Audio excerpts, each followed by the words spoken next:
Welcome, ladies and gentlemen, to All Sports Best, the podcast. Today, I have a very special guest on, which I'm excited to introduce to you guys. Out of Carlsbad, New Mexico, doing huge things, not big things, huge things.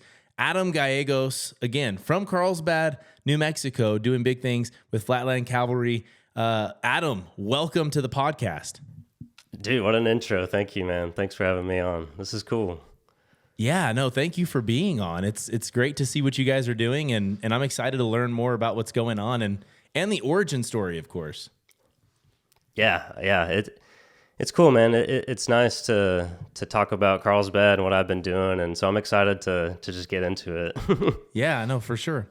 First off, congratulations on the incredible success, because what you guys are doing, it's not just, Carlsbad or surrounding areas. It's nationwide. It's worldwide. I can't wait to hear some of the stories that you have about, fans and all of that stuff. But yeah, congrats, man. It's been great to watch you guys.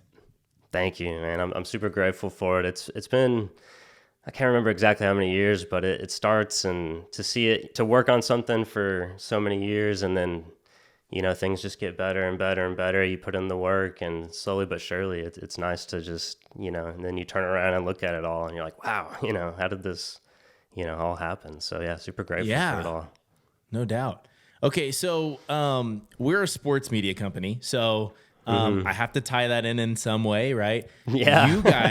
You guys are definitely tied in with sports in a couple of different ways. One of those ways is selling out sports venues. I had heard a few different ones that you guys had done. One of them was in St. Louis. Is that correct? Is it like the stadium? We did a stadium tour with Luke Combs. We'd opened up, but I can't remember if our own show, if we've like sold out any sports venues. I'm not sure, because most of them are like huge, Yeah, no doubt. So when you were with Luke Combs, I had heard you guys had sold out where the Cardinals play, Busch Stadium. Is that correct? Yeah, that's correct. Yeah, we were there, and that was, to see like a lot of them on that tour were football stadiums, but that was the one like ballpark. It was awesome though. It was just cool to kind of just be in a ballpark, but in a totally different, kind of setting. It was awesome. When I first started playing, and at least for money professionally and stuff, playing in bars, and you always dream like something like could happen, but when you actually show up to a stadium and you look out and it's, or a ballpark like that, it's pretty incredible. So yeah. What other stadiums did you play? We did the Bears. Sick. We did Minnesota's, was pretty cool.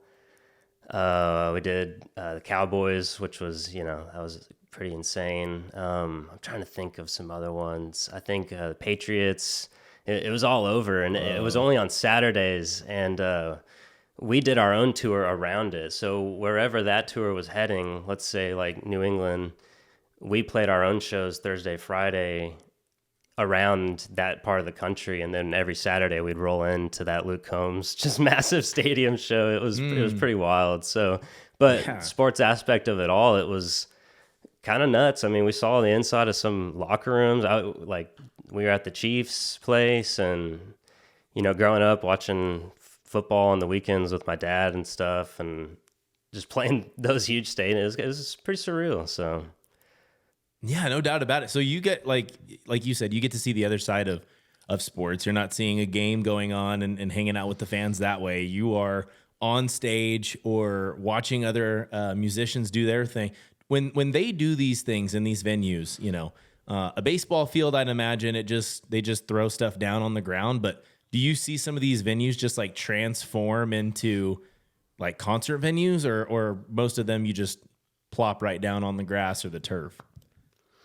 I think it seems as if there's a big process to modify it so it doesn't get torn up. Some of them, there is usually kind of like a lining, something, I don't know how it all works. It's crazy. Like there's some fields in the world that they like pull off, and store somewhere else. And yeah, the blue Boise one was like that.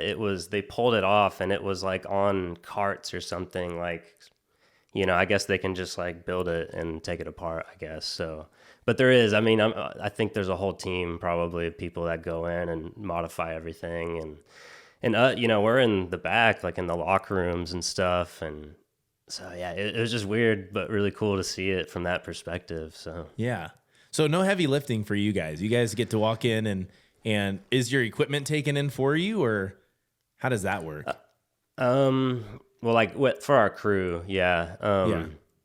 Our crew will do that, and it's all kind of different. Depends on like if you have a trailer, or if you're on, you know, a semi. At that point, we didn't have a semi. We were in a trailer, and so yeah. Sometimes it can be pretty tricky if you think about it. You're like, all right, well, where's the gear coming from, and how far does it, you know, need to go to get to where the stage is, like in the stadium, and Yeah. so. But we have, you know, a lot of great people that work, and stuff is designed in a certain way. A lot of our gear, once it came in, was set up on risers that rolled. So when it was our time to play, I mean, we're talking 20 minutes maybe is our set. So, I mean, it's quick, you know, roll the riser out there, already has the drum set on it, you know, that kind of stuff. So we have, you know, thankfully we're prepared, you know. Yeah. But That's nice. yeah, it was awesome though. It was cool to do that. So hopefully we get to do it again, you know, soon. For sure. So another way that you guys are kind of tied into sports is through Texas Tech, right? You guys Right. formed in Lubbock. I think the two original band members started up and met at Texas Tech, if I'm not mistaken, or they had kind of gone up there together to Texas Tech. Right. So they knew each other before college technically, but that's where they went, and that's where the first initial band formed, was when they were in college at Tech. But like, yeah, I wasn't there yet. Yeah. They're a couple years older than me, so but that's how they started for sure. And so I want to say that they were there at least one of the years, or some of the years that Mahomes was there. Okay. Yeah. Cool. Yeah. So they talk about that, and they have that like specific memory of that, like, oh my God, you know, it's Mahomes and all this stuff. And so I was a little bit after that, but it's cool. I mean, especially this year with, you know, what Tech's been doing this year, it's been kind of crazy. We were watching some of the games on our bus, you know, and John, our bass player, is from Lubbock, so he was, you know, particularly excited, you know, about everything that's going on. So, and I mean, we got to tour. They built amazing like facility. We went while it was like maybe, I don't know, 70% done, 80% done, but you could see like what it was supposed to be, like these new facilities. It was absolutely incredible. So it was, but they were real nice to us. They, you know, we got to go on the field, and I mean, I think maybe we posted something on Instagram of us trying to kick field goals or something, but Yeah. but yeah, they've been real cool to us, and so it's been awesome. You know, good year to be a Red Raider, and so yeah, it's cool. Yeah, no doubt about it. Okay, so do you ever get a chance to like go back and attend games, or it's just mostly watching it on TV? It's mostly watching it on TV. We almost got to go to, I can't remember which game it was. It was like a few games ago, but we played the homecoming in Lubbock recently, and there was a game the next day, but we had a gig somewhere else. And so it was one of those things like, you know, we have a gig, but everyone wants to stay for the game. Long story short, no, I don't think, well, bass player John, he just went to the BYU game just recently. Cool. So he got to go, but he's home, you know, he's visiting his parents there. He's from there. So long story short, the rest of us now, it's hard. We're always busy, you know, and during the football season. So for sure. So I want to know of the Adam Gallegos joining the band story. I heard about it on the documentary, right? The Texas Tech story documentary. But I'd love to hear it and have it out on the podcast for those that don't know.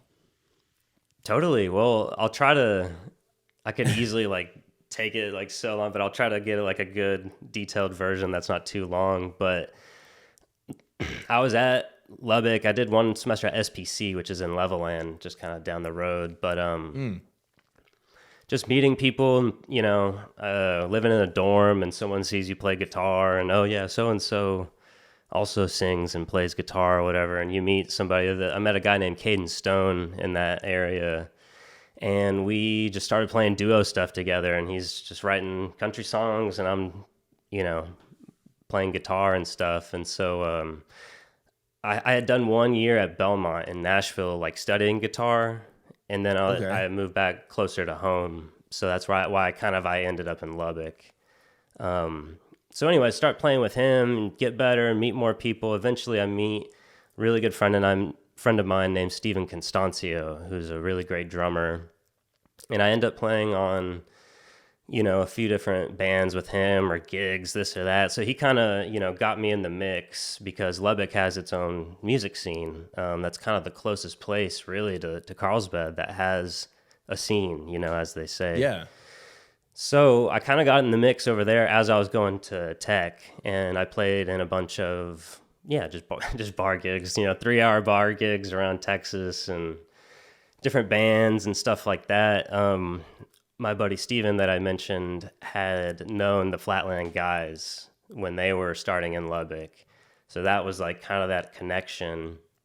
And at a certain point, he told me that they were looking for a utility guy. And so utility is like the multi-instrumentalist kind of thing. And so I played, piano and guitar, and, I could get around on banjo and some mandolin. And so when he told me that, I had the idea of like, okay, how could I get like their attention in a way? Like, I know I'm like the guy, I could be the right guy for this job, but I ended up like posting a video on Instagram playing along to one of their songs, like this really fast, tough, like mandolin part, fiddle and mandolin, their song Devil Off My Back. And they saw that, and then I posted another video of me playing banjo to one of their songs that didn't have banjo on it. So it's kind of like, hey, look, I could add this, if you let me in your band. Cool. Super smart. So, at first I was kind of, I don't know. It was funny with the new age of social media. I was like, man, like I got my gig like with Instagram. Like, I don't know how to feel about, but it's like now it was cool. So anyways, they asked my buddy Steven if I could kind of audition for the band more or less. And my first show was in Lubbock. It was a Blue Light, the bar there. It was a street show there. And so I just practiced and practiced and practiced, and I was never going to leave anything up to myself, like, oh, I should have done better. It's like, no, I'm going to do everything I can, but if it's not right, it's not right. Yeah. But it ended up being right, and it was a great show, and I got along with them, and they got along with me, and they thought I played good, and so I wasn't like immediately in the band like that. It was more of I would play with them here and there. They went on a tour like up the East Coast and something. So it was kind of a gradual thing. So I kept playing gigs in Lubbock, and then I'd go out with them every now and then. And what's funny is I kind of started playing full time late 2019. And so I'm going out every weekend. I'm like, all right, like here it is. Like I'm doing it full time. Yeah. And then everything shut down, March of 2020. So I was just starting to be like, full time, and then it all shut down. But, everything picked back up in Texas, at least, kind of quickly. Yeah. So later that year, they made me official in 2020. So that's when I was like officially like a member of the band, was in like September of 2020. So yeah, that's, so that's kind of how, my introduction into Flatland kind of started. It was just like being in the mix in Lubbock and meeting a mutual friend of theirs, and then they ended up needing exactly kind of what I was going for. I kind of wanted to be, a multi-instrumentalist. I had a background in piano, I studied guitar and kind of got into bluegrass at one point, and so I had all those things. I'm like, it's perfect. Like I'll get, so that's kind of how it worked out. What a start. Like just just getting yourself out there. Cause it's one of those things, like, what your dream gig is or something similar, but then the actual going out and getting it is the hardest part. Right. Yeah. So was anybody in your corner, like, just do it, go for it? Or was it just a self, kind of like your own inner voice saying like, this is your chance? Yeah. I think it just made sense. And it was Steve and I really, I'd played in so many bands with Steve.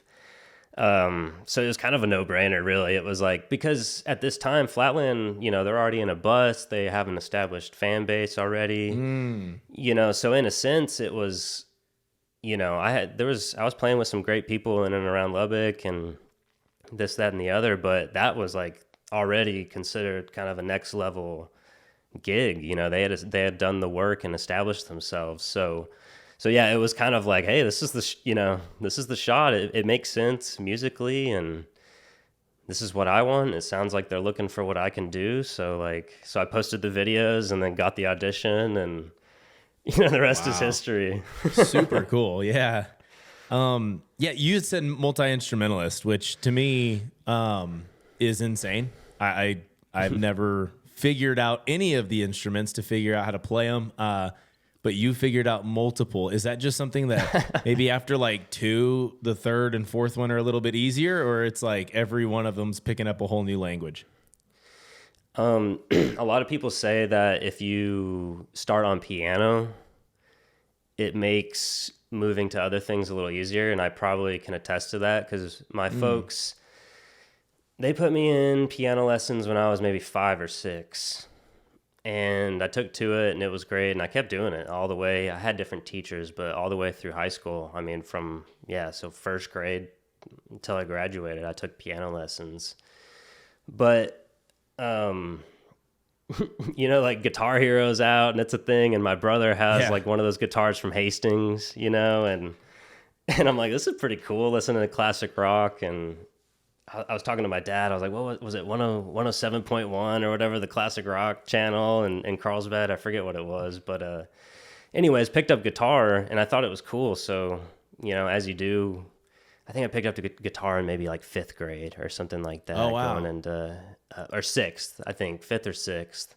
And then I kind of got into bluegrass too. And so, but learning piano gives you a very solid knowledge of just kind of how music works and the mechanics of it. So if you kind of learn what's going on behind the scenes and really the way everything works, it kind of makes picking up different instruments easier, because it's, piano's doing this, but guitar is doing mechanically it's different. But since you know how music works, it kind of, there's inherent lessons being taught in, technique and the way to approach something. So and I totally believe anybody can learn an instrument. You don't have to, have some like mysterious talent or whatever. I'm not saying that doesn't exist, but a lot of it's just hard work. It's a lot of just trying and doing and figuring it out. But I was just interested in a lot of stuff. I just thought, I heard someone play guitar real well. I thought, man, like, that's awesome. I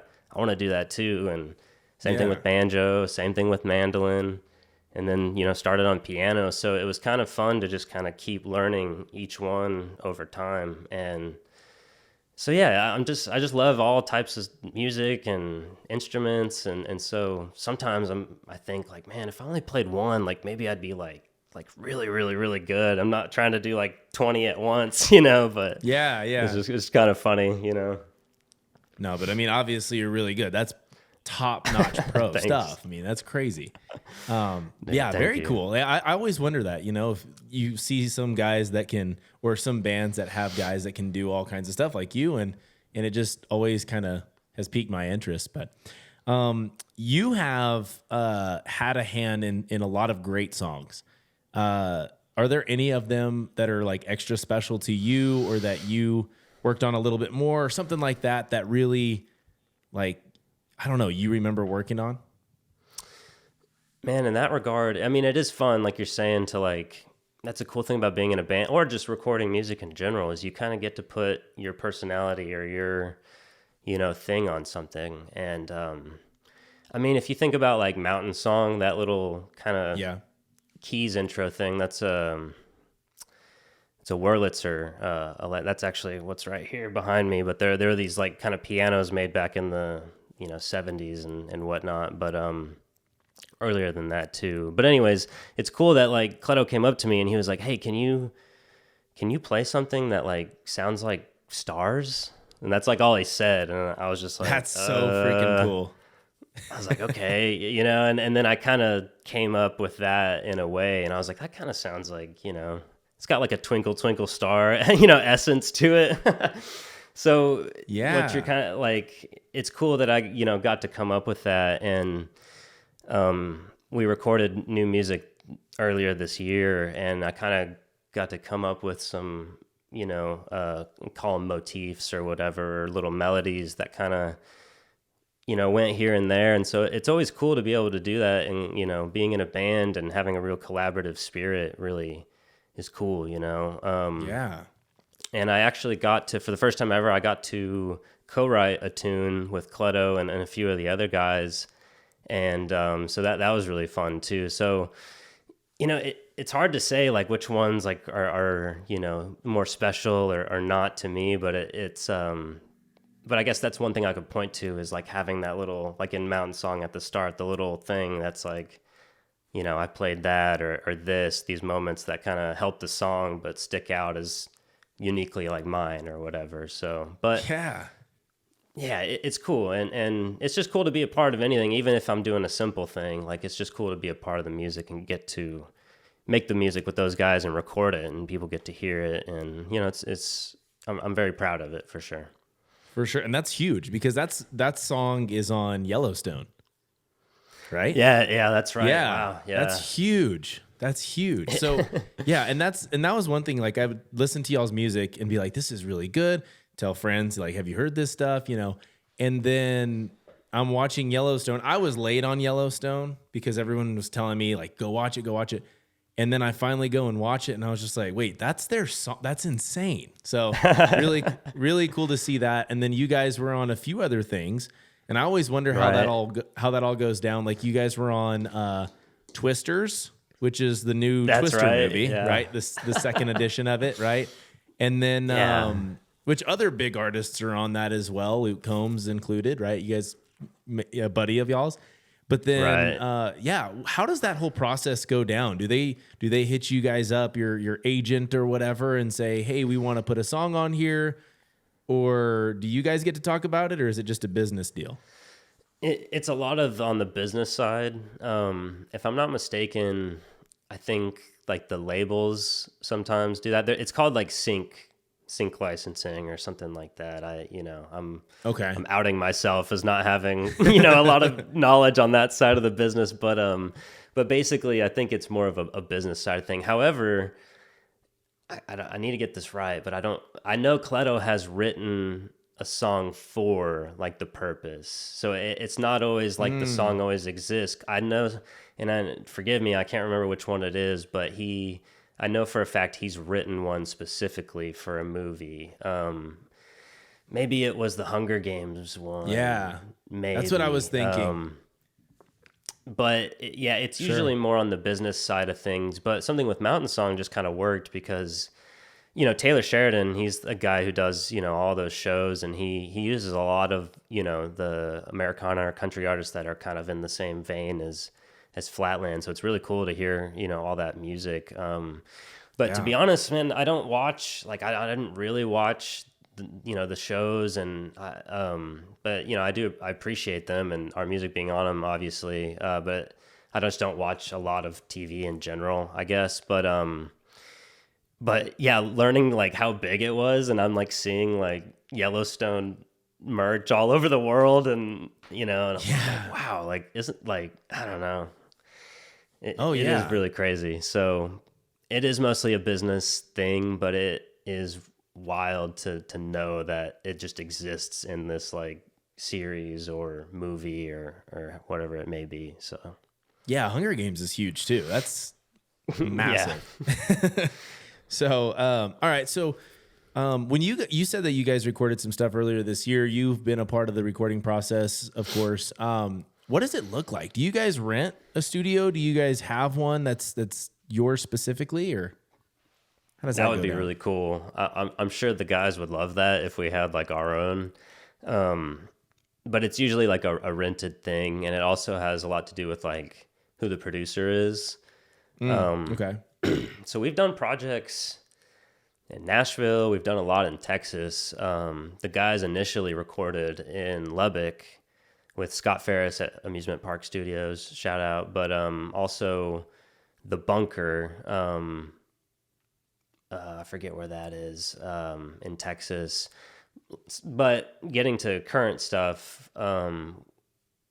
our producer Dwight Baker, he has a studio in the outskirts of Austin. Okay. I think Dripping Springs or something like that. But anyways, it is usually rented. So you're renting the studio and you go in and you got your batch of songs and you just make it, make it happen. Wow. It's really fun, but it gets kind of crazy just being in one spot for weeks, and you're working on something creatively, which is cool. But it's like you're just living a totally different life. Just wake up and talk music and play music and figure out what the song needs to be and play this, play that, try to record, serve the song, make it cool, not do too much, it's a whole process, Right. but yeah, it's fun getting to record. And so, yeah, I usually rent out the studio and you go for, it could be weeks at a time. Back in the day, people talk about famous records and like a Fleetwood Mac record took like a whole year to make or something like that. It used to, I don't know. Yeah. But weeks at a time, we go and, we got to fly home here and there, but it's fun though. It really is. You're just surrounded by cool music gear. You can feel creative. Everything's there. All the tools are at your disposal. So you're just kind of hanging with your friends and trying to make good music. So Yeah. Are there any songs that you can remember that you're just like, that song took forever and then we finally got it? Any of those? Oh man, I'm trying to think. Not really. It's hard to say. I don't think any of them took forever just because we just had to keep going. But there are moments like that though, I guess I should say, where you're like, okay, wait, like what should this be? Like this isn't quite right. There's something that they do called like pre-production where you kind of sit down and you kind of hash out what the song should sound like and how it should go before you're in there, red lights on, and because once you get to that point, right? Once you get to that point, you can't be like, all right, so what should we do? Like, Yeah. It's not quite like the movies when they just step in and it's like, just turn the music on. I'll figure it out on the go. right? Yeah, there's a lot more preparation. I mean, sometimes you catch lightning in a bottle, as they say, like that. But a lot of the times, it's a lot of planning and hashing it out and hearing everyone's ideas and figuring out which one works the best and stuff like that. So it's a crazy process, but I love it. It's fun making music, and as I said earlier, you get to hear something that you had a part of, and you got to play something cool on, and it's out there in the world for everyone to hear, and you're like, oh, you know what? I'm proud of that. Yeah. I want to kind of throw it back for a second before I throw it right back where we are, right? Totally. What places did you perform or that you remember here in Carlsbad before, everything kind of went down? Were there performances here, bars, stages, anything? Yes. I saw you do some stuff at the Lucky Bowl, right? Yes. Yeah. If I'm not mistaken, I think that my friend that I mentioned earlier, Caden Stone, the guy that I very, very first started playing with, I want to say we might have been the very first music thing that happened upstairs at the Lucky Bowl, because they didn't always do the upstairs, if I remember right. Very cool. Yeah, that's true. You might have to fact check me with Mr. Molinar, but of course. but I'm pretty sure we might have been the first ones to play up there. So I remember doing that. That's cool. Man, I didn't play any bars in Carlsbad. I did my fair share of piano recitals as a kid, and then I think I did a couple talent shows when I was at AV in middle school. But I can't. Yeah, I don't think, I know people used to play at Yellow Bricks, but I don't think I ever really, did that either. But yeah, I remember my first concert was at the Walter Gerald's. I'm just thinking about Carlsbad, music stuff, but I want to catch Cavern Fest, play it hopefully one day, or at least go just to, maybe I did go to one of those, but Played Lucky Bowl. I tried to busk outside of Albertsons and Walgreens, and unsuccessfully they kicked me out. Oh, really? No shade or anything. Yeah, I mean it is what it is. I think I was with my buddy, one of the Miller boys. I think I was with Daniel Miller, and we were like, let's go play outside of Walgreens or whatever, and they ran us off. And then same thing with Albertsons. It's just whatever. It's not a big deal, but trying to play, like you said, in Carlsbad somewhere. So I don't know if Albertsons counts, but yeah, I mean, of course, for sure it does. Yeah. Wow. Okay. So that's pretty cool. And I'm not holding you to it, but I'm definitely clipping this and making it known that you do want to be back in Carlsbad and perform, because I promise you they'd love to have you, man. It would be awesome. I mean, I watched your video of that new music facility on campus. I mean, that might as well be a venue. That was a pretty nice theater, right? I think, if I remember right. Let's let Flatland. Yeah, let's let Flatland crack that thing open. I'm down. And like I said, we almost played the Walter Geralds, I think. I can't remember, but I swear I saw it on my calendar, and then things changed something. But like, if we almost did that, then come on, put us in the new facility. Exactly. No, that'd be great. That'd be phenomenal. It'd be cool if you guys could play like somehow to where it was even bigger than that, where you guys were like in the main somehow on a stage and everybody was down there watching you. Like, that'd be crazy cool. In the main is interesting because it's iconic. Architecturally, that's really an awesome building. It cracked me up because I just remembered that I played in Artesia. I've played in Artesia with Flatland and not in Carlsbad. Dang. I think it was the Eddy County Fair, I think, years ago. Okay. Yeah. I just remembered that. I was trying to think if we played like anywhere. I think that's the closest we've come. So, man, I'd love it if you guys went to Lee County, because they do a great job there in Lovington too. I've seen quite a few people there. Oh man, yeah. I used to love going to those. They always brought in some heavy hitters. I saw Dwight Yoakam there. I saw Josh Turner there. Wow, dude, Josh Turner he's always been so good. But yeah, going to Lovington and just seeing Josh Turner, I was like, so. I know. They've had some great artists there. I've seen like Chris Young, Cody Johnson's been there twice. I mean, sold out to the max. So they've done well. Yeah. But yeah, man, that'd be great. It'd be great to have you. That'd be awesome. So I could feel it coming, man. It's gonna happen. It's got to. It'd be cool if this podcast kind of helped move that, you know what I mean, in the right direction. But Red Rocks, you guys got a chance to play Red Rocks this year, and that looked crazy cool. Can you tell me a little bit about how that went down? Man, it was really, really, really awesome. We've played it. Well, I think we headlined it once before, and then the first time we were there, we opened up for Lainey Wilson, which was awesome. It was nice for have us there. It's iconic for a reason. It's just crazy, It's pretty steep, honestly. When you look up from the stage, it's like really like the angle is kind of nuts. But you got the two big rocks on the side, and they have our logo up there on the rock. I mean, it's incredible. It's absolutely wild. So anytime we can go back there, it's like, let's do it. Why not? It's just super awesome. It was, funnily enough, it was like really cold that night. Man, it was cold. It was just that one day, the day we played, it just was, man, it was cold. But we about packed the place 100% full. I'm not sure if we quite officially sold it out, but I mean, I don't know. When the lights hit the crowd and it just is a sea of people just going at this like crazy. I mean, there's nothing like it. So yeah, it was awesome. Really cool. That was like kind of that was like our send off, because I've been on break now. So that was kind of like the last like big show. We have one or two more coming up that are like, it's like a festival and a private show later on. But that was like, okay, tour's over. We did it. Play Red Rocks, go home and chill. So. Sure. So when you're on stage and you see, like you said, a sea of people and you're playing, are you just focused on your bubble, or is it like you're doing your thing, you kind of see faces, or is it just like, they're there, but you're not like seeing that?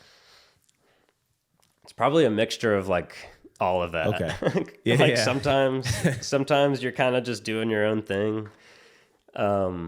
Sometimes the lights are on people and you can kind of look out, and it's always nice to look out and see fans, like some fans are absolutely losing it, some are just like kind of grooving along, and that's, but seeing their reaction, cause it's a give and take thing, we want them to have a good time, obviously, and we're having a good time. We're doing what we love, so we want them to love it too. So it's a kind of a mixture. You can't always see everybody. It kind of makes me think of, we played this like matinee show this year, like up in the Northeast, like maybe in Massachusetts somewhere. And it was on this lake. It was a nice venue, but we had never done this before. We played a headline show at like 2 p.m. Whoa. And yeah, it was nuts. But the reason I bring it up is because you could see everybody. Yeah. Yeah. And so I think, I don't know, I was just like staring at people, not like in a weird way, but I was like, I never see like everybody that's here. So I was just like looking at folks just everywhere, and it was just kind of funny. So that made me think about that. And I mean, when you're as a fan, down in, the seats or wherever if you're on the floor or whatever, however you get your ticket set up, you never really, I mean, even if you were looking directly at somebody, it's like, did they just look at me? Like they never, I guarantee you, they're not like, that's weird, he's looking at me. You know what I mean? So it's just funny that from your perspective, it's like people might have thought I was weird, but from our perspective, we're like, that's freaking cool. He's looking over at me. Like, you know what I mean? Right. Yeah. Yeah. I didn't want to make anybody feel weird, but yeah, it was just kind of funny actually seeing like literally everybody in broad daylight. So, yeah, it was fun. Of course, you guys have played at some great venues. We've talked about a lot of them actually today already, but I have heard when you are, what you guys are doing, headlining stuff, you guys get to put in requests. I don't know to the extent that you guys do it, but are there any things that you guys, or that maybe you have on your list that you're like, I need, I don't know, peanut M&Ms and sparkling water, or do you have a list of things that you guys need or and want? Totally. Yeah. It's usually put together by our tour manager, and it's funny. Yeah. The bigger the band, the more stuff you need. And so there's some kind of agreement always between the venue and us coming in. And honestly, we have a pretty balanced rider is what they call it. We get bananas sometimes, we get fruit, we get ollipops, it's like nice.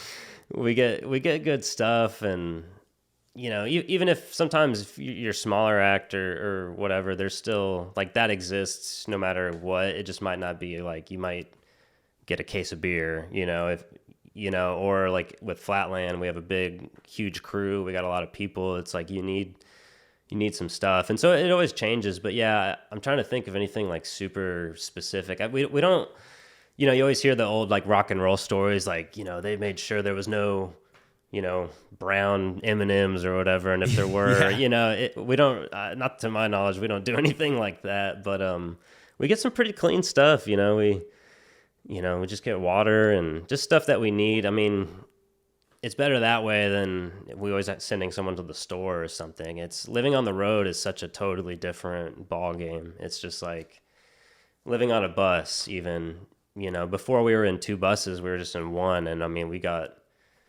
I don't even know how many people, it's packed to the brim basically. And it's just weird, living that way. And so yeah, it definitely helps out the stuff that the venue provides and things like that. But I can't say we have anything like super interesting, to be honest. Just stuff to, help us live while we're out there. Yeah, just making sure you guys get by. That makes sense. Totally. With 2 tour buses, who's in your bus? Who do you ride with? So we now it's split up like band and crew, because there's such a big crew now that one bus doesn't have enough bunks to accommodate everybody, so you have to split it up. And so there's maybe 6 or 7 people on my bus, and then on the other bus, I don't know the exact number, but it's more people on the other bus. So, but yeah, we're kind of, like I was saying earlier that, each year it goes and it goes and it goes, and it gets a little bigger each year. And so going from, one bus that kind of broke down, all the time to like a better bus, and then it's 2 buses, and then it's 2 buses and a semi full of gear, and every year it goes on and on and on. So it's awesome. You're like, whoa, I'm on a tour bus, but it comes with, there's always pros and cons. Learning how to like sleep on getting used to sleeping on the road is definitely a different kind of thing, especially if you're rolling down the road. So it comes with its own. It's just totally different way of living. Yeah, it's wild. Are you guys, or is your group, for the most part, chill, loud? Like, what is it like on the bus? Because, I'd imagine country music, I kind of can see it being both ways. Whereas, rock and roll back in the day would have been wild from, 24 hours of the day. Yeah, you're totally right. It's not wild. I mean, we can have fun, just like anybody else. But you hear, like I said earlier, about like the classic rock, rock and roll stories. There's really none of that for us. They call themselves, we call ourselves the humble folks, and that's like the fan base too. And so it usually, it tends to be true pretty much across the board. It's all pretty relaxed, and like I said, we're out there. We like to have a good time too, amongst ourselves, and so it can get loud. It can get kind of rowdy sometimes, but that's just the reality of it. But for the most part, they've been doing it, and I've been doing it for long enough, but they've been doing it for so long. It's like you can't really, if you're always at 100 and partying, and it's just not gonna, longevity wise, you're not gonna make it. No, it seems like a burnout too. Like you just be like tired of it, period.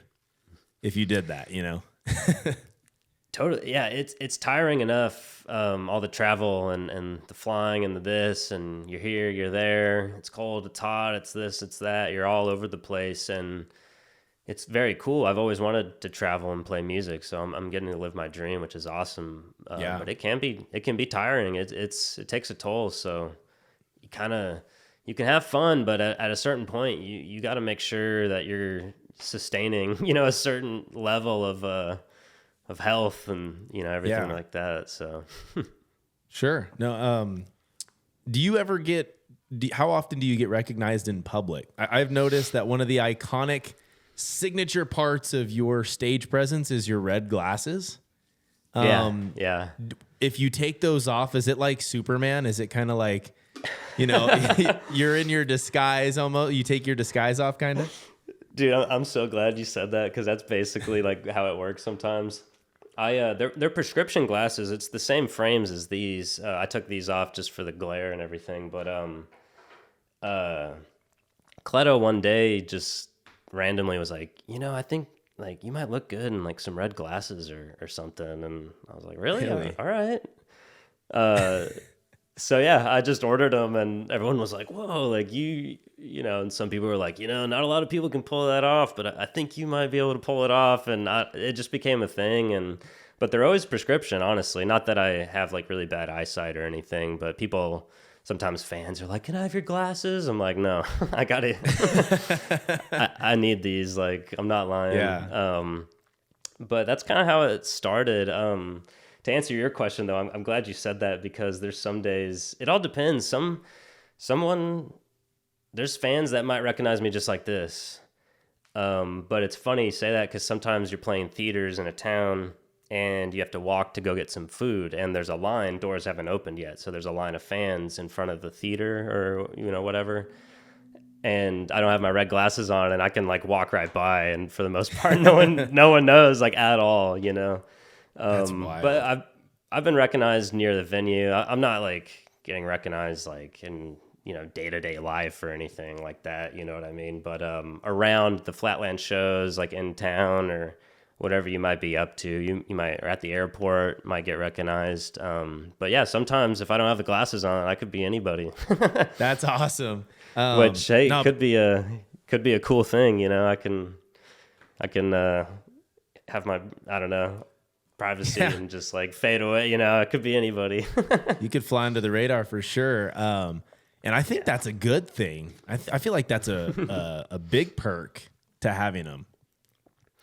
Totally. And I don't mean to say like I'm not, willing to like talk to fans or anything like that. But yeah, it is just kind of interesting. It's like I can kind of choose, what I mean? It's such a defining, the red glasses is such like a thing. So I could see how it would be like, either or. It's like if it's on, like, exactly who that is, but with them off, who knows? But you're right. It can be really, useful, but I'm always down to, I talk, I yap a lot, man. So I'll talk to fans. I've been known to just hang out and, just shoot it with someone after the show. And, you meet a lot of people. That's one thing I really like about this job is you over the course of time, you can meet some really just awesome folks. So.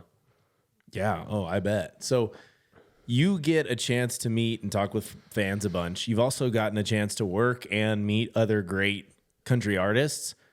Mm-hmm. Who are some of the standout artists to you right now that are just like super cool people? You don't have to, I don't want you to like out anybody that you maybe didn't love being around, but yeah. In terms of, some of the people that you're just like, wow, I could hang out with this guy or girl. The really easy one that comes to mind is Zach Top. Oh, cool. He's just on, he's on top of the world right now. From what I've been around him, super, he's just a country boy, really, who's, really good at singing and picking and all that. But, he's really cool. He opened up for us a couple years back, kind of like, I don't remember how many, not a lot of years ago, but like really before everything like super blew up for him. But he was really cool. He's awesome. Like I said earlier, Colton Hardy plays for Dylan Gossett, another great artist. He's doing really huge things right now and also such a really nice, cool guy. I wish we would have been able to hang out with Willie Nelson, but we did meet him, but we didn't like hang, which is totally fine. I mean, they gotta protect him, Yeah, at all costs. But we got to meet him, so maybe if it was like 10 years ago or something, maybe we would have gotten to hang out a little bit. But I'm trying to think. Obviously, Caitlin Butts, she's doing really great things. That's kind of an easy one, though. It's she's like in the Flatland realm, but man, she just signed a record deal, I believe, and man, she's just doing so many great things. So it's tough. I feel bad I'm going to leave like people out, but you meet so many people. But there is honestly a lot of awesome people. I mean, Jake Worthington, great country artist, really cool guy. Man, I know I'm leaving out a bunch of people, but yeah, those are my honorable mentions right now. But you do meet. That's one great thing is you meet so many great artists and so many great people. So. Yeah, no doubt. So, I mean, all of those names are really cool. We talked a little bit before the podcast on some artists coming out of Carlsbad right now. You mentioned Colton Hardy, which is awesome, doing big things. Robert White, out of Carlsbad, doing big things as well. So, I don't know. Do you guys ever get a chance to kind of catch up and chat? Just kind of talking about what you guys are doing, because you guys are busy people, obviously, but. Somewhat. I've messaged Rob a few times here and there on social media, but I don't think I've ever really gotten to like officially meet him and really like hang out, but totally have talked on social media or congratulating each other on certain things. Colton and I have talked a little bit more. He kind of I used to play music with him in Carlsbad with like him and Daniel Miller. We used to jam and stuff, and that's awesome. And so I'm pretty close with Colton, honestly, and so we've talked about stuff, but he's really busy now. He's got his own kiddo, so super happy for him. So we get to catch up sometimes, but yeah, we're both, he's all over the place. So, but that would be really cool if we could all meet up, have a Carlsbad musician hang or something. So yeah, that would be awesome. Cool. Just set up a camera and some mics and just kind of get it all campfire style. That'd be sick. write a song about Carlsbad or something. Yeah. All right. Well, I'm excited. I'll look for the release date on that one for sure. Right. Yeah. Now we should probably do it now that I said that. What I always wonder this too. I mean, just kind of picking your brain, but what is payment like as a musician? You don't have to tell me like quantities, but I mean, Right. like, how does it go down? Do you guys get paid like weekly after the show? Like, how does that side of it work? When you are playing bar gigs and stuff, that could look that it's a little more chaotic rather than like an operation that I'm a part of now. What's pretty common is like show pay, really. It all kind of depends on your situation. You know, you could be playing with an artist like early on, you're playing locally, and you might have an agreement, you know, of how. But you know what's typically the way it goes is like salary versus show pay. Okay. And so situations are different. If you are more of like the hired gun type guy and you're playing for this artist this month and this artist that month, I would imagine that's more of like a show pay type thing. Mm-hmm. But if you are solely like mostly one, you know, artist, if you're in one band or you work for one artist and you've agreed that like that's your main thing, I would imagine it's more of like a salary type of situation. Okay. So that's kind of what I'm working with. And that, I mean, yeah, to think about it, sometimes I think about it and I'm like I'm a salaried musician. Like So how dope. Like, oh my God.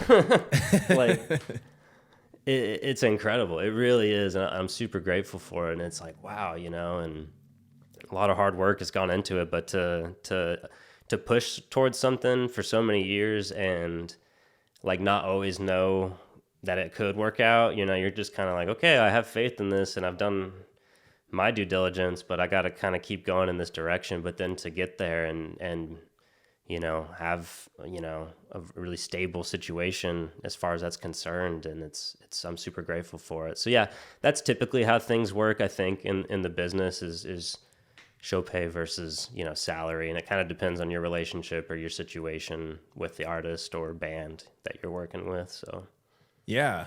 And I mean, I always wonder about the merch side of things. I know that that's a big part of it as well. Yeah, you guys have a website and I'll link it and I'll put it on the screen and all that stuff. Thanks, Ty. I mean, you probably don't need it, but you know, just to do it. But Anything helps. yeah. What's it like to see your face on people's shirts? Like, that's really cool. You guys have, I'd say at least 3-4 pieces right now online that have your face on it. What's that like? Man, it's crazy. I don't want to say that I haven't thought about it that much, like in a bad way. Like I don't care because I do. It's just surreal. Like I really don't, like it's super awesome. Being in a band is such a cool thing. And that's nothing against most often than not. It's, you know, you're more of a hired gun kind of situation. And you still could be with an artist for a long time, but to be in a band and kind of be like part of the face of like this thing that people love is really wild. And it comes with cool stuff like that where, you know, I have family members and stuff or fans and, you know, I'm like you said, I'm on the front wearing some like Western jacket and my red glasses. And it's just kind of crazy, honestly. It's really cool. Totally cool. But yeah, I don't know what to think about it really. Like it's really awesome. But yeah, I don't know. It's just wild to consider, you know. Sure. I don't know if I ever thought as a young, you know, kid in Carlsbad and then playing bar gigs in Lubbock and all that. I don't know if I ever thought that would have been possible really, but once it's there, and, you know, you're like, whoa, super grateful for it. People have those shirts for years or, you know, they might have kids and, you know, or, you know, siblings, hand-me-down, whatever it may be, but it's like, it's you know, it's an article of fandom, you know, and people see it and they care about it. And so it's wild. So, but really awesome. So I need to look at what some of the designs are. I don't always know. You try to make a trip to the merch booth, you know, while you're at a venue and sometimes it changes and you're like, whoa, you know, that's cool. I haven't seen that shirt before. Or, that hat's cool. They did the whole upside down. I guess that's a trend or something. Yeah. The red and they white did one that you guys that, had. and, Yeah. right. And I see all these fans wearing it, and I'm not like online enough, I guess, to know like all about, that kind of trends, but I'm seeing it, and it's just cool. You got people designing stuff, but yeah, to see my likeness on it is just wild. So just me and, all the other guys just standing there from some photo shoot we did. Yeah. Do you get to pick out all your stuff, or is it like, hey, we got a stylist that has a few options, you pick from there? How does that work? These days there's a stylist. So cool. Especially it's so wild. Especially for things like if we get invited to the ACMs or stuff like that, where there's like a red carpet and the whole, ordeal and all that kind of stuff. It's really cool. But it's just crazy.